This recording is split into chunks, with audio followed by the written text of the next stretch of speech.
we started this, right? We talked a little bit about the quadratic standard form,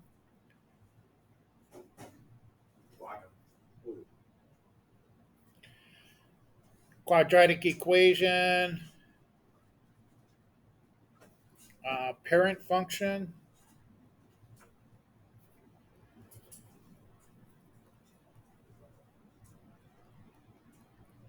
is y equal x squared. Now, believe it or not, that is the standard form for all quadratics. Quadratics is the power 2,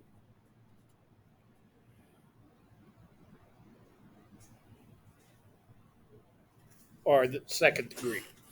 Okay. And I even drew a little picture of what it would look like. Made a graph,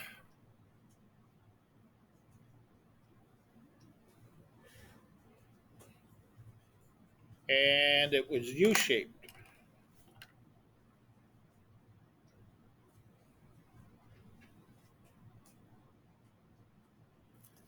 And for this course, we're only going to look at the U shape, either going up or opening down. If you take advanced algebra, which you won't because hopefully you'll be out of here, um, you'll be looking at sideways parabolas or parabolas in the COVID disease era. We call them parabolas. Get it? Little virus disease. Oh, it's way too early in the morning for that, huh? All right. Standard form. Like I said, this is actually in standard form. It just so happens that ax squared plus bx plus c. It just so happens that my a is 1 in here in this parent function. My b is 0 and my c is 0. So that's why we only have y equals x squared. Now, if you were to put this in your calculators, your handy dandy calculators,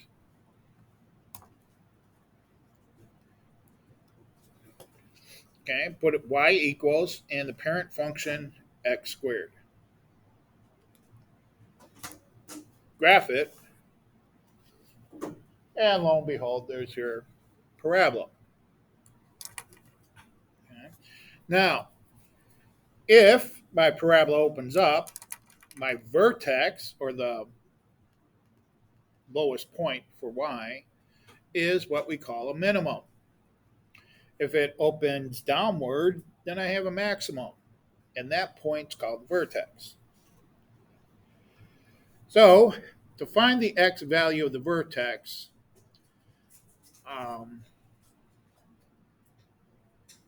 algebraically, not with a calculator, that's the term I was looking for. Algebraically, to find the x value of the vertex, we have a formula for that.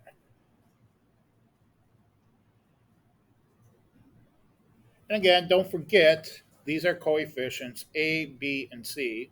C is actually coefficient. It's just the coefficient of Cx to the 0. Notice how our degree is going down?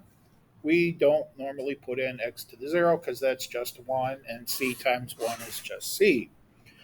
So to get the vertex, the minimum or maximum, however it is, it depends if it opens up or down. To get the x value of my vertex, well, that's just the x value, that's my formula. X equals negative b, so b negative b, this coefficient, divided by 2 times a, the coefficient of x squared. Now, to get the y, after you get the x, what do you think you do?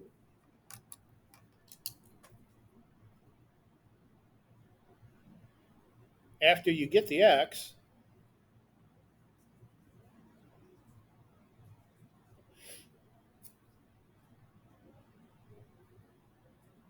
you're going to just substitute it in your equation and solve for y. So substitute in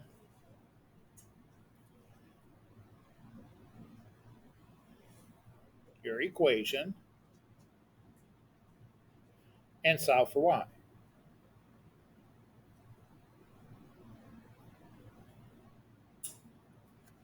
Okay, that'll give you your vertex, x comma y. In fact, I think, oh, I'm sorry, that's step two. I suppose I should have read that before I wrote it all out.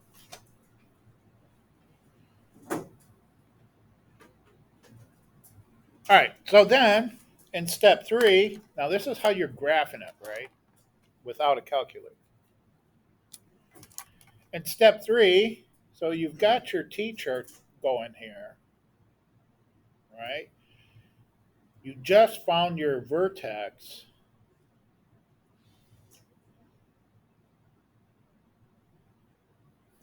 So you find your vertex, maybe it's 0, 0, 0, 0 for the parent function.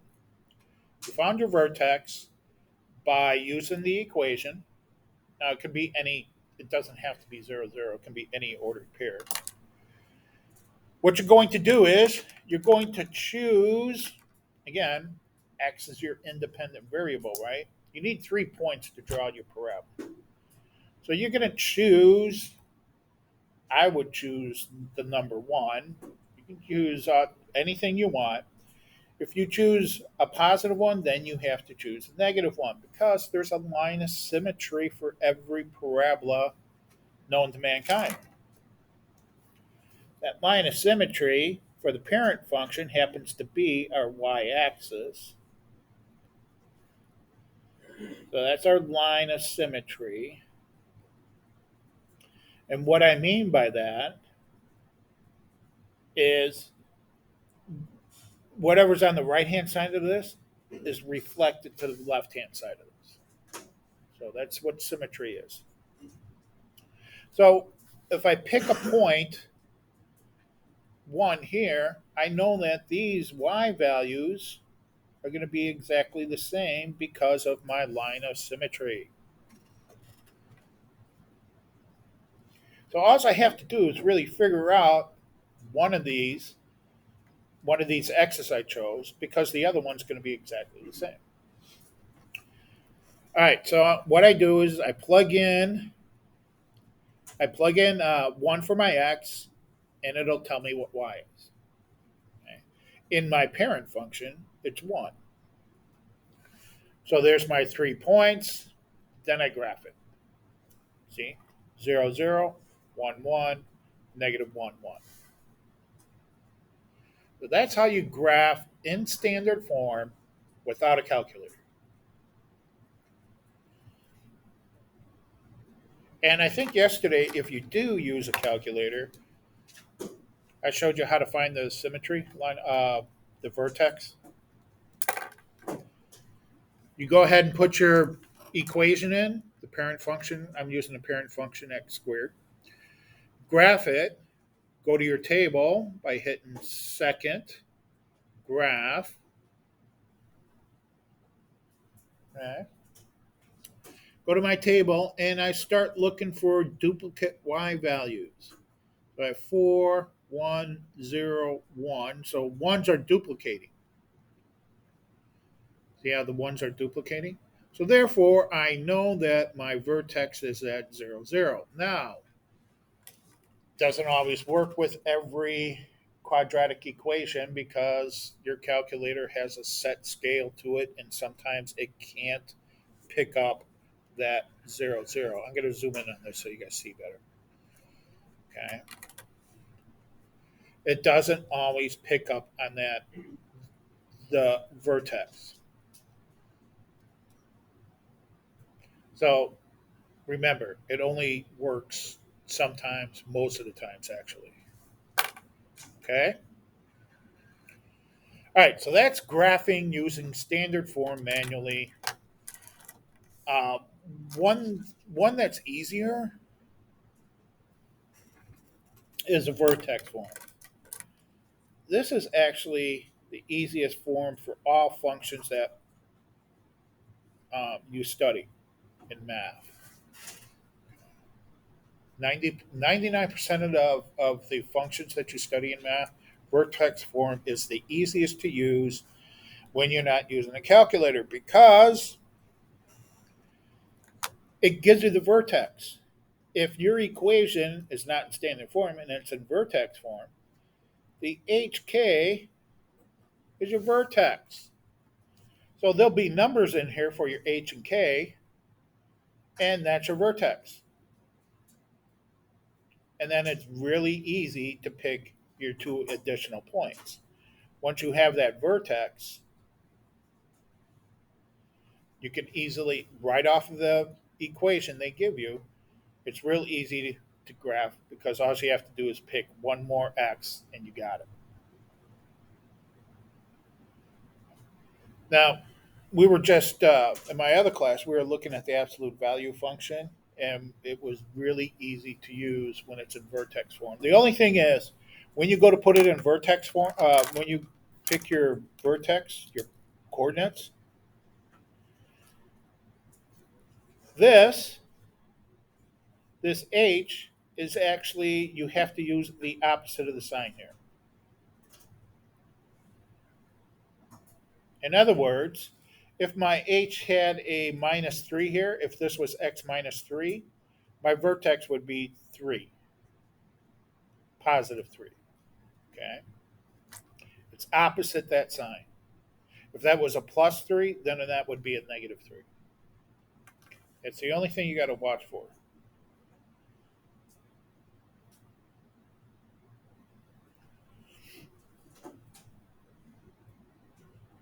All right? Now, I'm not sure, but we'll look at it when we get a problem on a calculator. And then we have a third form, the intercept form or the factored form. Um,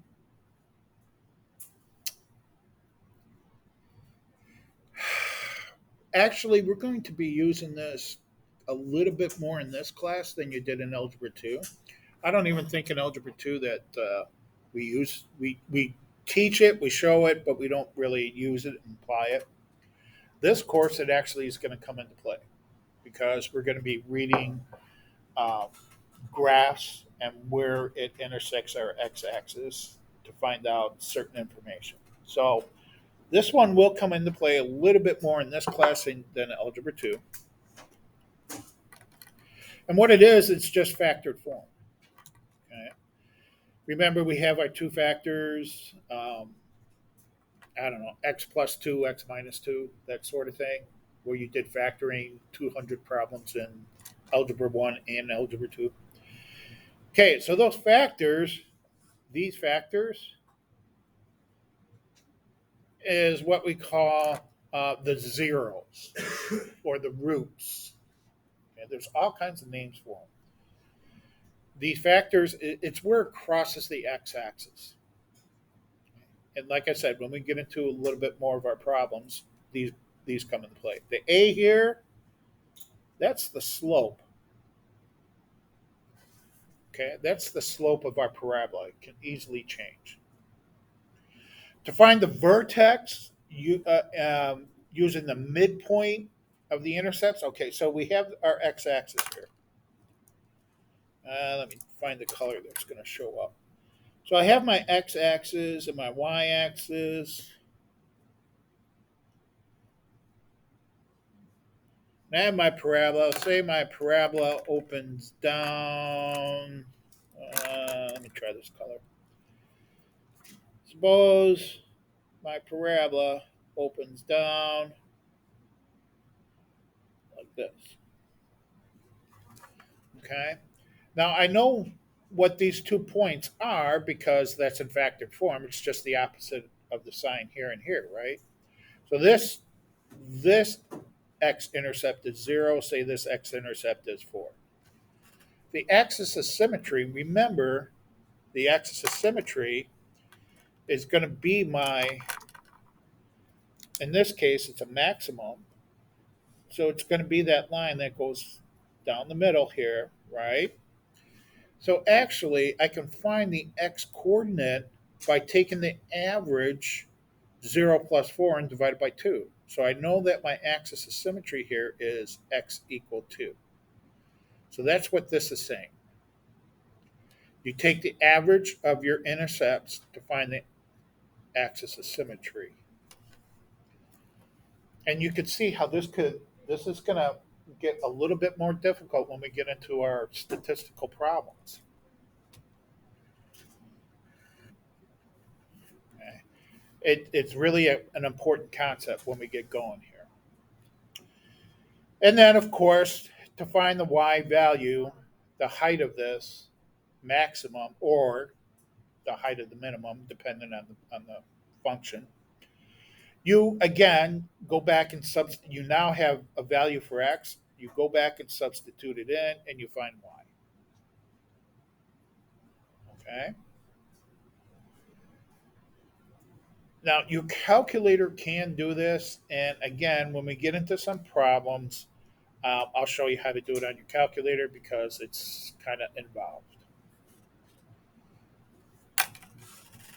All right. Any questions on how to graph quadratic functions manually without a calculator? Because I'm going to do some practice problems.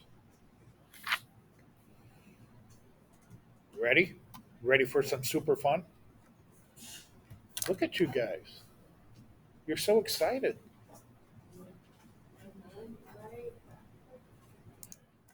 So let's graph some of these without using a calculator.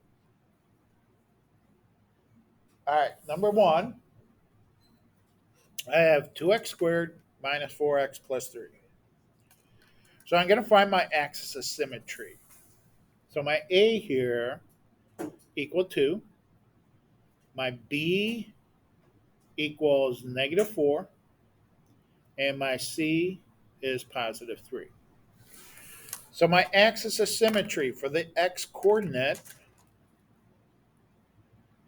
my x coordinate equals, again, I go back up here, it's negative b over 2a, which in this problem, let's see, negative b, so negative 4 over 2 times a, which is 2. So I have positive 4 over positive 4, or 1.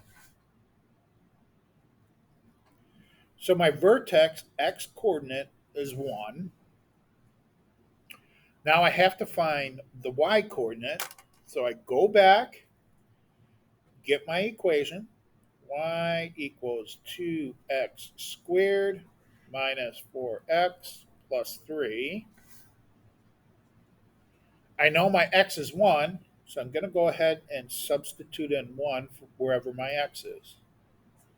I like putting parentheses there so I don't make mistakes. See, I know my x is 1. Then I go ahead and solve it. Let's see, watch your order of operations. Parentheses, then exponents. So 1 squared is 1. 1 times 2 is 2. 1 times 4 is 4. Plus 3.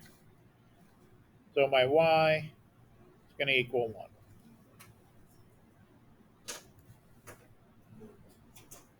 Good?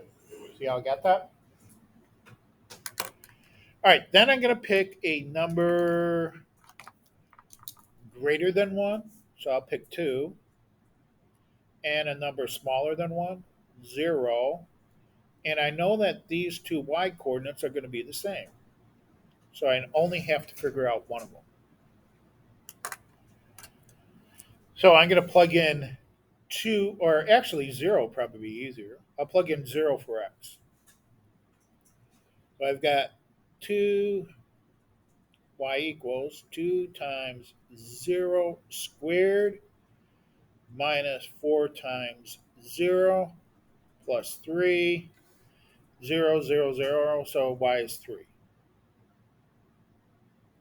So there's my 3 points. So my vertex is at 1 comma 1. I have 0 comma 3 and 2 comma 3. There's my parabola.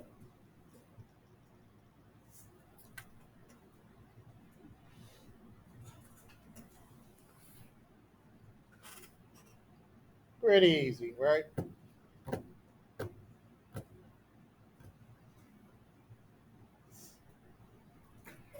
All right, let's look at, I think next one's vertex form. So, as Bob Seger would say, turn the page. Okay, it's in vertex form. So my vertex is h comma k. Remember, it's the opposite of what's there. So I have x minus 4 squared, so it's not negative 4. It's going to be positive 4. And the k is the same sign, so positive 3. So there's my vertex. 4, 3. So I'm going to pick one bigger and one. By the way, you can pick any x. You don't have to, as long as it's, you pick one that's smaller than 4 and one that's greater than 4. I'm going to go ahead and plug in 3 for my x. So I have y equals 3 minus 4 squared plus 3, because that's where my x is. Let's see, 3 minus 4 is negative 1 squared plus 3. So that's 1 plus 3, or y equal 4. So if that's 4, I know that's 4. And I graph it. Let's see, 4 comma 3 and 3 4 and 5 4. There's my parabola.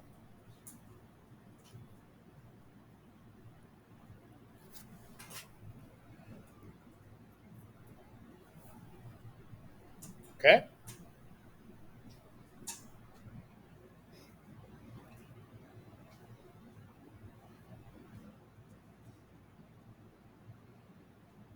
All right.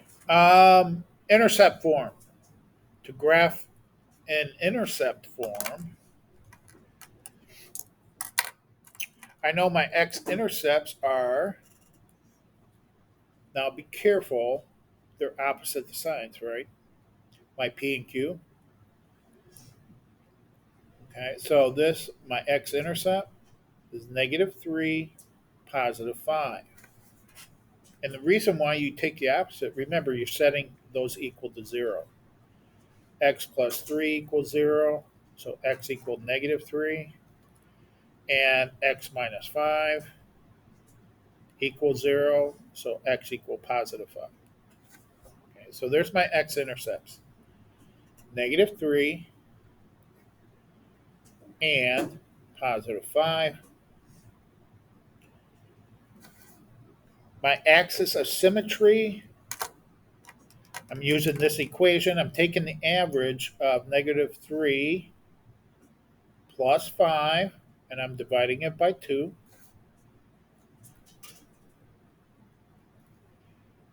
So that's 2 over 2, which is 1. So it's the line x equal 1.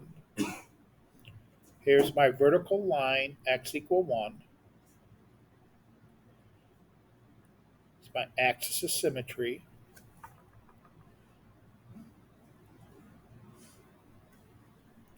And now I have to find the vertex.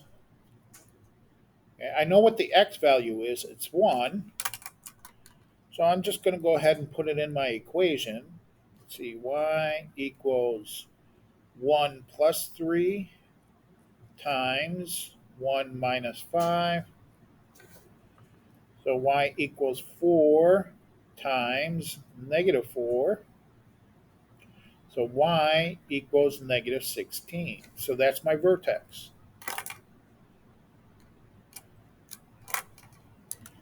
Let's see, x was 1 and y is negative 16. Okay, so y equals 1, negative 16. So here's my parabola.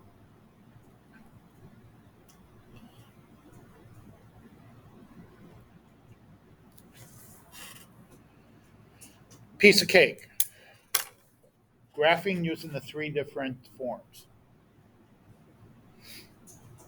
Ready for your homework?